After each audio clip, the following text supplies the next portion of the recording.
understanding is that at some moment in time you were homeless.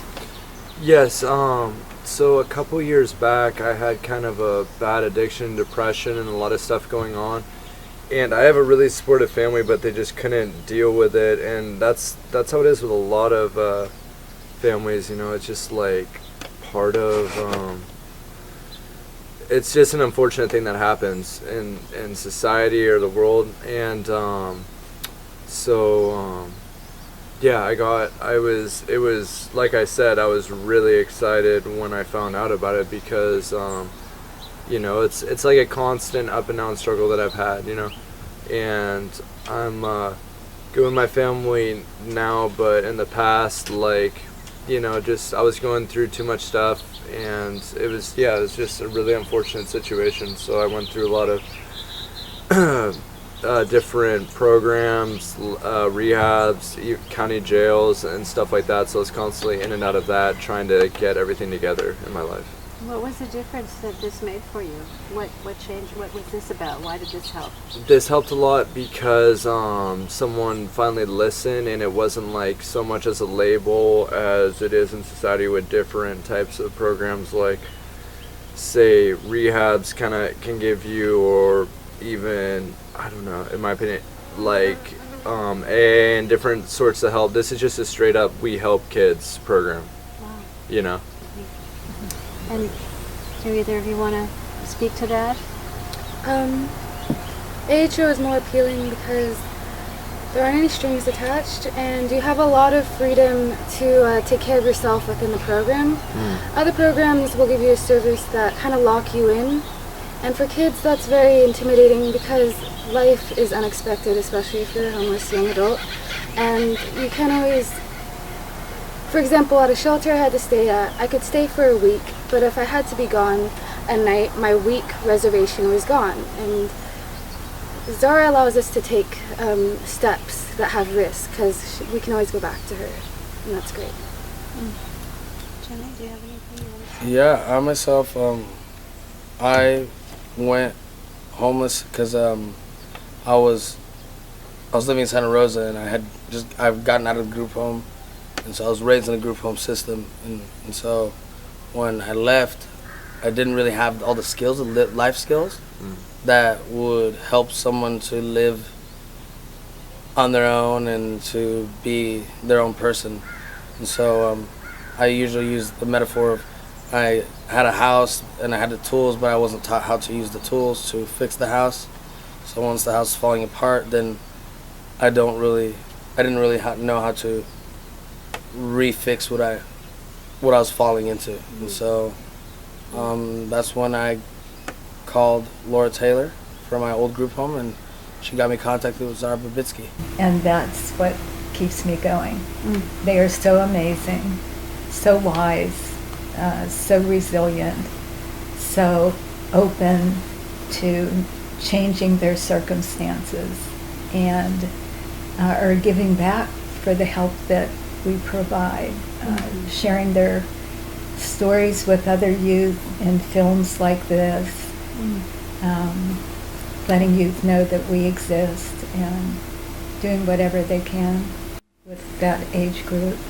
They're still excited about life even though they're having many challenges. And it's scary for many people around who have to hear about these stories, and I feel like I receive some backlash because youth homelessness makes people kind of question the state of reality, because the reality is you grow up with good parents, you should do well, and some kids don't have the best situations, and it just makes the story a bit more complex about growing up, and that's very scary for people to think about. But I would have appreciated more empathy, or even just more thought, because that consideration reminds me that I am human.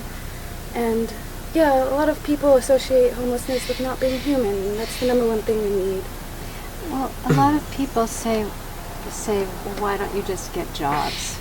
And if you just get a job, or why aren't you in school, or how does that Because the situation is when everything is really bad at that moment, physically, there are a ton of reasons why you can't get a job because you don't have a car, you don't have anything to even get to a place to get dressed and change. Like, things take time. Like, you need to get clothes so that you can even show up to the job. You need to take a shower, you need to find food, and all those situations aren't factors that are always there at that very moment. So you get stuck in it. Plus, jobs require, a lot of them require just such, like, obedience and strictness around timing and stuff, and you're coming out of a very chaotic life. So it's hard to just go from black to white immediately. And I'll give, like, an example of my situation. I tried many times to get a job when I was becoming more and more homeless. My dad was suffering from a mental illness, and we had just moved here. He didn't know anyone, so I was on my own with dealing with him. And I would have a job at Whole Foods, or I'd be going to school, and he never goes to sleep on time. So if I wake up in the morning and I accidentally wake him up because it's a small apartment, suddenly things are getting thrown and the police are there and I'm not at work anymore. And so it's very hard to adjust. And plus, this is Marin, so you can have a job for a month but still not have a place to stay. And even after that month, what's a month's worth of, like, minimum wage compared to the rent around here? It's impossible, It's almost. impossible. Yeah. I told Mike, how could people fail to support you? I mean, I think you get a lot of support, but just want to open my checkbook. I appreciate so much what you're doing. But how did you get started? So Jimmy, little background, Jimmy was the inspiration for me founding Ambassadors. So he's been with the organization from the beginning. I'd really like to understand what it's like as a young person to be homeless. Well, I mean, I'll just say it is hard. It is hard to delve into it just because you're constantly living like that is, in a manner of speaking, that's like where you're coming out of, or where you sort of relate with, and but it is important to be spoken about so that healing can happen, so that people can move on. And so I'll speak for myself. It was just very demeaning, and it was very difficult. I didn't want to be a statistic because I was already in the system before. So now when I was homeless, I was already a statistic and I was already failing again, and I was just feeling low and just feeling like, wow, look, I've disappointed everybody and I've failed at all the opportunities I was given. It was a really sad moment of just trying to find self-worth and trying to find who I am, and who, not have the title of being homeless and, oh, I'm a homeless person. Nobody, at least I myself, I don't want to be put into that category, or I don't want to be labeled.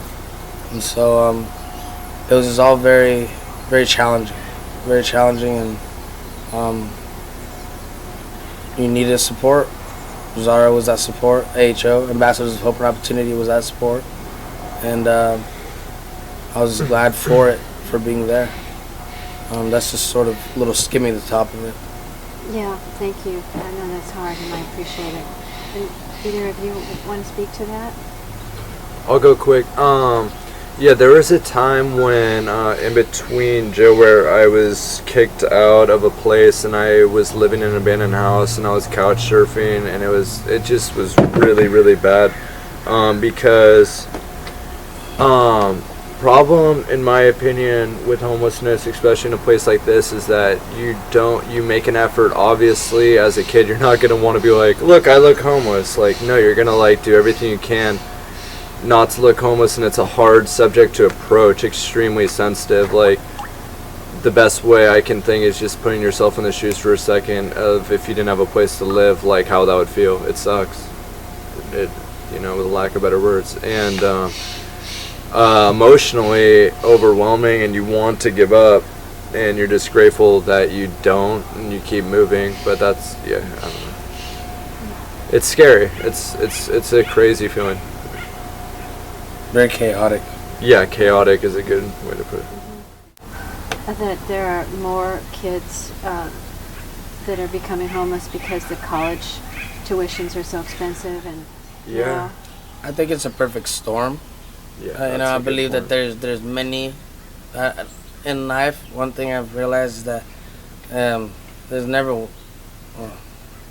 it takes more than just one thing to make a situation. Situation's very complex and life's very complex, and the more we try to simplify it by, is it this or is it, then the more we're not really paying attention to the fact that AHO is actually addressing all these things, and that is why it's multifaceted. That's why it's able to be, it's customizable in a manner of speaking,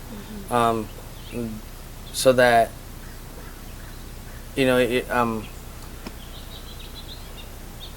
yeah. I would say it's like Well said. she's like a medic on a war ground, meaning like no matter like what the situation is, she's like there to help the specific need that's there, and that's like something that a lot of places can't do because they only address one need and Yeah. get caught up in a lot of the stuff going on. Yeah. And like yeah, exactly. So do you reach out to other kids on the street? Do you like reach out and see who's out there, or how does that work? Well, I'll speak for myself. I since the older I get, the more I am slipping out of that group. But the more I realize that actually now I'm able to just refer anybody and everybody, even people who want to help, people who need to. Like before, I was just more focused on help. Like I'll just give out Zara's number to anybody that I met because I was on the street, or I was hanging out with people who were on the street, and whether I felt comfortable with them or just because I was on the street. Yeah. But I'll just give people her number, and to this day I still give people her number, and like, hey, and now I speak to people who are older and they have friends who are younger or something like that, and so we'll get contact with this, and so I give them the card. I don't know how you guys do it. I'll tell them a little about Zara and see if they want the number. And I definitely feel a lot better about giving Zara's number out, because when someone's in need and it's like, okay, well, here's the shelter's number, I don't feel like I'm doing them a service. I feel like I'm giving them a gray option that they're not too happy about, that might hurt them a little. But with Zara, it's like a complete liberation. Like, here's actual help, and there's like no hesitation with that. And that's the other thing about shelter is that there's a stigma, Yeah. So to it's not inspirational, in my opinion, for me, to be in a homeless shelter. It's not inspirational, because then I'm like, this is what I'm looking. This is gonna be my future type of thing. But so if I'm able to call Zara and be like, hey, what's up? Come here, and communicate and be able to just be around healthiness, then hopefully that's gonna rub off, and hopefully it's gonna inspire, and then also it's non-threatening, to be around here and around this beauty and just communicating, and and having somebody flexible like Zara to communicate with is very appreciative. And she relates to you with who you are or what you're about to become, rather than your mistakes. Yeah. And that's I need Zara. How do you clone Zara? That's what I've been wondering for years. Yeah, I don't think Zara can be cloned. I've been trying to figure that out. Seriously. I sincerely believe that what it is about us learning and gleaning and drafting off Zara and learning as much, and then being able to give that back, and just I just believe in she leads by example. I think I think she has like a mindset and an application to life that I think needs to be applied a lot, and she's not looking for a product, she's not looking for an ultimate conclusion that reflects her or anyone else in a certain way. She is simply trying to be a tool of help. Here's where help's needed, she's there. She's not looking for you to turn out a certain way, which is where parents get really frustrated, and she's not looking to see where she went wrong because you went wrong. She's just trying to be help. Where can we move on from this, and how can we grow from this? What can we learn? AHO has helped me apply and look for housing and such, I myself, I found a place through the help of AHO, but I also found a place with my friend, and I live there now, and I get my mail. I'm I'm there. That's great. That's great. And either of you? She is there to help me every step to like find out what I need. At the time, I've been fortunate in that family has like been there, but financially, like things have been extremely hard lately. So she's helping me like find specific work and all sorts of stuff like that. So it hasn't been the specific need at the moment. The big need is like making sure I don't go back to a place like that, you know. Yeah, your house now though. Yeah, thank God. Yeah. Mm-hmm. Yeah. And for you? She helped me find housing in the beginning when I needed emergency housing, and then I didn't have a job, so she had me doing jobs to prepare for Youth Connect. I would say the three key things AHO is about, in addition to being a safety net for youth that are homeless or at risk of becoming homeless, is educating the community, inspiring them hopefully through our forums and all the events that we do, so that people take action and do something to step in and help shift what's going on in our community around homeless youth.